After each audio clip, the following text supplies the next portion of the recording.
তো আজকে আমরা যে সাবজেক্ট নিয়ে আলোচনা করছিলাম খুব ইম্পর্টেন্ট একটা টপিক, যে আমরা ক্যাশ টু ক্যাশ সাইকেল আলোচনা করলাম প্রথমে।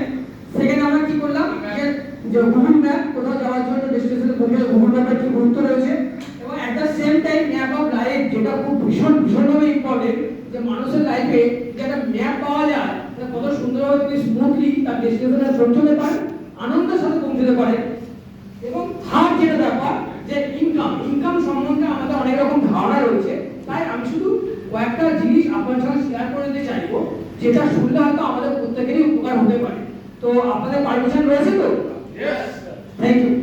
দেখুন বন্ধুরা, আমরা এটা বললাম যে সাপোর্টিং যে রোলটা ছিল, যে রোল যে 31 থেকে 60 যখন আমরা আর্নিং করছিলাম, তো এই আর্নিং এর পরে যে আমরা ইনকাম করছি, সেই ইনকামের আবার 4টে পার্ট রয়েছে। দেখুন এখানে আমরা লিখেছি, তো আমরা এক এক করে আলোচনা করব। দেখুন প্রথম লেখা রয়েছে অ্যাক্টিভ ইনকাম। তো অ্যাক্টিভ ইনকাম বলতে আমরা যেটা সবাই বুঝি, জাস্ট আপনার সঙ্গে আলোচনা করছি, যে যখন আমি অ্যাক্টিভ থাকছি, কিরকম, যে যখন আমরা অ্যাক্টিভ থাকছি কিরকম না, আমরা আমাদের মাইন্ড দেখতে পাচ্ছি, হ্যাঁ, আমাদের যে মাইন্ড, আমরা আমাদের মাইন্ডটাকে কাজে লাগাচ্ছি, আমাদের বডি অর্থাৎ মানে পরিশ্রম করছি, এবং টাইম, এই তিনটে জিনিসকে যখন আমরা কাজে লাগিয়ে ইনকাম করছি, সেই ইনকামটাকে বলা হচ্ছে অ্যাক্টিভ ইনকাম, রাইট? অ্যাক্টিভ ইনকামটা আপনারা সবাই বুঝতে পারছেন তো? Thank you. সেকেন্ড আমরা আসি যে সেমি অ্যাক্টিভ ইনকাম।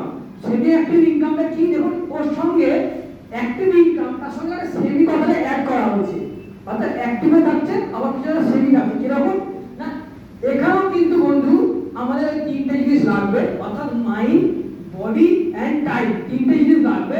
কিন্তু তার সঙ্গে যখনই আমি সেমি অ্যাক্টিভ ইনকাম করতে যাব, আর একটা মাধ্যম দরকার হবে, অ্যাসেটস।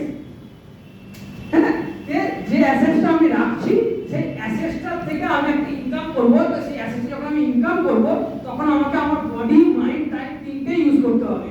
তো অ্যাসেটস বলতে কি, অ্যাজ এ এক্সাম্পল আপনাদেরকে বলছি। তো অনেক মানুষ আমাদের মধ্যে থাকে, তারা ইনভেস্ট করে রাখেন প্রপার্টিতে, রাইট? এরকম রিসেন্টলি আমার একটা ঘটনা বললো, তিনি বলছেন যে আমার 4টে জায়গায় আমি রেন্টে দিয়ে রেখেছি আমার প্রপার্টি, আমি ওখান থেকে রেন্টাল ইনকাম আর্ন করি। এরা বসে আমরা শুনে থাকি। তাহলে তারা কি ভাবেন, রেন্টাল ইনকাম হচ্ছে গ্যারান্টেড ইনকাম, প্যাসিভ ইনকাম, আমাদের কিছু করতে হবে না। তো সেই ধারণাটা জাস্ট তুলে ধরা আমাদেরকে, যে স্যার আপনি একদম ঠিকই বলছেন। জাস্ট দুটো জিনিস আপনার সঙ্গে শেয়ার করে নিই। আমি রেন্টে দিলেই আমার প্রতি মাসে টাকা আসবে, তার জন্য আমার কিছু অ্যাক্টিভিটি করতে হবে। কিরকম না, আমার ধরুন এজ হয়ে গেছে 80, সেই যে রেন্টটা দিয়েছি, তিনি আর রেন্ট দিতে আসছেন না, তাহলে কষ্ট করে আমার টাকা চাইতে যেতে হবে বা রিমাইন্ডার দিতে হবে, করতে হবে। সেকেন্ড, ধরুন আপনি স্যার আপনি অ্যাট দ্য এজ অফ 80 আপনি 4-5টা প্রপার্টি রেন্টে দিয়ে রেখেছে, দিয়ে আপনি এবং ম্যাডাম দুজনে বসে সকালবেলা উঠে একটু গ্রিন টি করে খাচ্ছে।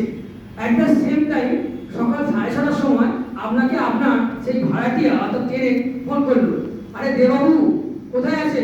আরে কি হয়েছে? আরে আমি তো বাথরুমে স্নান করতে কলেজ যাওয়ার সামনে থেকে দাঁড়িয়ে আছি, কি করবো? হ্যাঁ, তো এবার সেই সময় দাঁড়িয়ে দেখুন যে আপনি একটা সুন্দর চায়ের গ্রিন টির সিপ দিচ্ছেন দুজনে বসে, আর সেই সময় প্রায় ফোনটা এলো। এবার দেখুন আপনি তো রেন্ট নেবেন, তো ভদ্রলোক এসে গেছে, হেল্প করতে হবে, কি করতে হবে, নাম্বার লাগবে। তো আজকের দিনে দাঁড়িয়ে বন্ধু আপনারা প্রত্যেকেই জানেন যে যদি খুব মানুষ তপস্যা করেন, স্বয়ং ভগবান হাজির হয়ে যায় তপস্যার ফলে, তার তপস্যায় মানে হয়ে প্রসন্ন হয়ে।